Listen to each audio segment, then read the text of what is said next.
السلام علیکم ګرانو زده کوونکو د څلورم ټولګي پښتو کورس ته ښه راغلاست. زه علي ستاسو ښوونکی یم او دلته د خوږې پښتو ژبه درس ورکوم. سلام عزیزان، وقتتان بخیر.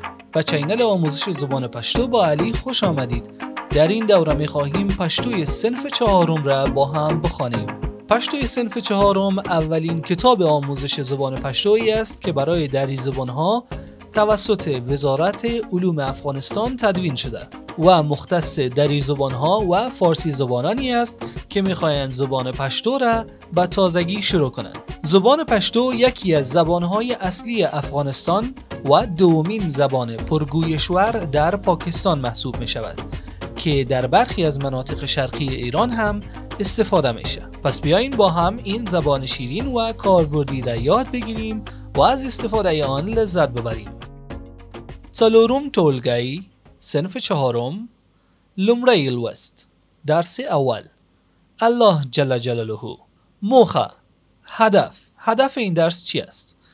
د دغه لوست موخه د الله جل جلاله په یووالی ایمان درلودل دی. د دغه لوست موخه، هدف این درس: یووالی، یگانگی، وحدانیت. ایمان درلودل، ایمان داشتن. درلودل به معنای داشتن. پوښتنه، سوال: موږ او تاسې د چا بندگان یو؟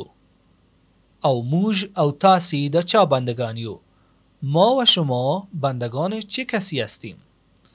موگ به معنای ما، تاسی شما، د چا چه کسی، بندگان یو بندگان هستیم، یو به معنای هستیم.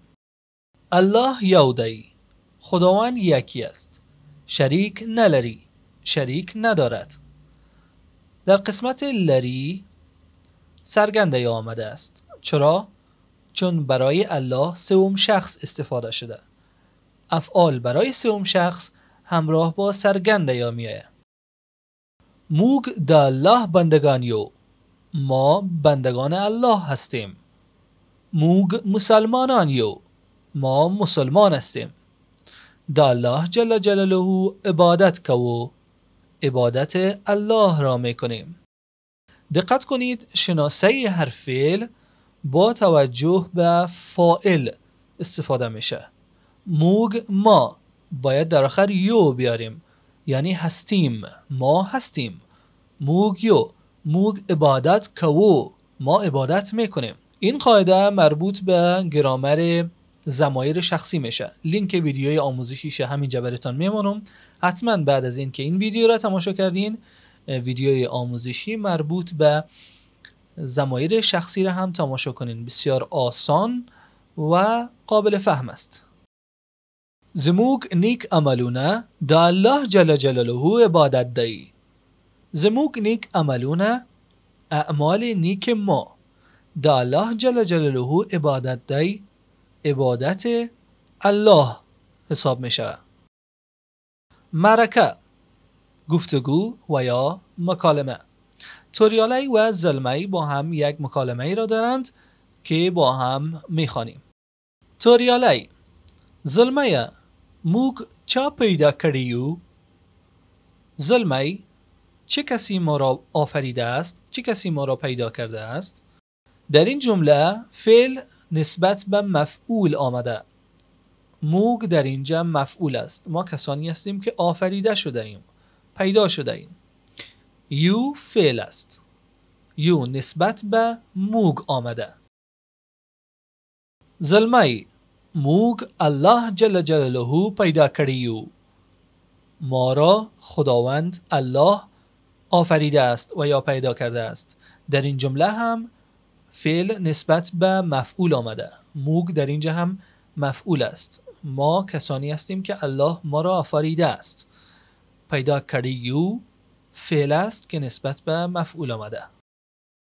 توریالی: زلمیه، موگ د چا عبادت کو؟ زلمی: ما چه کسی را عبادت میکنیم؟ موگ ما د چا چه کسی را عبادت کو، عبادت میکنیم. زلمی: موگ د الله جل جلاله عبادت کو، ما الله جل جلاله را عبادت میکنیم. و اما لغات جدید درس اول صنف 4 پشتو.